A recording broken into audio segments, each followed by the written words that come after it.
Élisabeth II, la reine la plus célèbre et fort appréciée du monde, âgée de 96 ans, est décédée le 8 septembre dernier après 70 ans de règne. C'est son fils aîné, Charles III, qui a pris la lourde charge de porter la couronne britannique.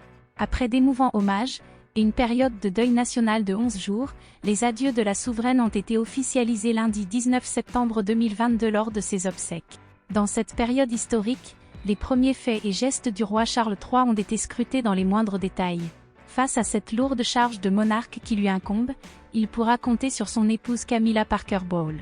Considérée comme la femme la plus détestée du Royaume-Uni pour avoir succédé à Lady Diana, il va falloir que la reine consort fasse sa place. Elle ne pourra malheureusement pas compter sur la sœur du roi, la princesse Anne. Anne a été, pendant de nombreuses années, opposée à l'idée que Camilla reçoive le titre de reine consort. C'est ce que dévoile Angela Levin dans son prochain livre Camilla, duchesse de Cornouailles, à paraître le 27 octobre prochain. La princesse Anne était d'ailleurs persuadée que l'épouse de Charles n'est jamais une vraie reine. Un froid s'est alors installé entre les deux femmes qui ont préféré se tenir à distance.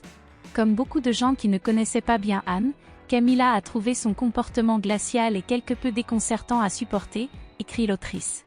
Mais le temps a joué son rôle.